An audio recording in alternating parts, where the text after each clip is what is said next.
दुपारच्या बातम्यांमध्ये आपल्या सगळ्यांचं स्वागत। नमस्कार, मी प्रज्ञा पोवळे। आपण पाहत आहे एबीपी माझा। मुलुंडमधील मेट्रोचा स्लॅब कोसळून झालेल्या दुर्घटनेनंतर आता प्रशासनाला जाग आली आहे। मुलुंड येथे झालेल्या दुर्घटनेनंतर एमएमआरडीएनं सखोल तपास करण्यासाठी एक विशेष पथक तयार केलंय। हे पथक संपूर्ण कासारवडवली ते वडाळापर्यंत असलेल्या मेट्रो 4 मार्गिकेची सखोल तपासणी करेल। पथकाचं नेतृत्व एमएमआरडीएचे संचालक बसवराज एम हे करणार आहेत। त्यांच्यासोबत अभिजित भिशीकर आणि मधुकर खरात हे अधिकारी डेप्युटी टीम लीडर म्हणून काम करणार आहेत। त्यांच्यासोबत या पथकात project director, safety head, deputy safety head, metro line 9 आणि 5 चे सेफ्टी हेड, सेफ्टी इंजिनियर असे 10 ते 12 अधिकारी असतील। अक्षय भाटकर आपले प्रतिनिधी आपल्याला अधिक अपडेट देतील। अक्षय, एक पथक तर स्थापन करण्यात आलेलं आहे आणि संपूर्ण मार्गिकेची ते तपासणी करणार आहेत। नेमक्या कोणकोणत्या मुद्द्यांचा, कोणकोणत्या घटकांचा यामध्ये तपास केला जाणार आहे आणि याचा फायदा काय होईल?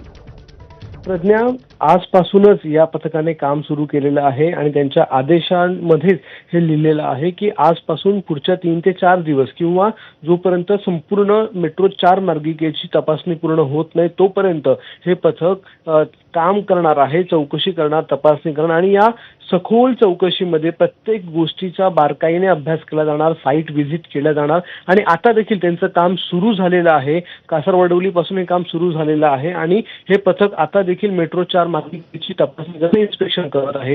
यामध्ये कालप्रमाणे जो अपघात झाला असे अनेक वेगवेगळ्या ठिकाणी बांधकाम अजूनही अपूर्ण आहे। त्या ठिकाणी अपूर्ण असलेल्या बांधकामाच्या इथे कोणत्या धोकादायक वस्तू आहेत का किंवा धोकादायक स्लॅब आहेत का, एखाद्या स्लॅबचे पॅरापीट हे धोकादायक आहेत का किंवा जे बांधकाम साहित्य वापरलं जातं ते धोकादायक आहे का, हे सगळं बघितलं जाणार आहे। ज्या ठिकाणी नियमात न बसता अशी काही कामं केली गेलेली आहेत का हे देखील तपासलं जाणार आहे। नियमांचं उल्लंघन करून काही कामं केलीत का हे तपासलं जाणार आहे किंवा सुरक्षितता धोक्यात येईल, पब्लिक सेफ्टी धोक्यात येईल अशा प्रकारे काही कामं आहेत का हे तपासलं जाईल आणि याचा संपूर्ण अभ्यास करून जागी तात्काळ उपाययोजना करण्यात येतील किंवा तात्काळ कारवाई करण्यात येईल अशा प्रकारचे आदेश या पथकाला देण्यात आलेले आहेत आणि त्याचनुसार हे पथक पुढचे 3 ते 4 दिवस इंटेन्सिव्ह सेफ्टी इन्स्पेक्शन करणार आहे, ज्यातून संपूर्ण मेट्रो 4 मार्गिकेचा जो अर्धवट पार्ट आहे किंवा जो पूर्ण झालेला भाग आहे त्या ठिकाणी देखील इन्स्पेक्शन करून पुढच्या भविष्यामध्ये कालसारखी घटना पुन्हा होऊ नये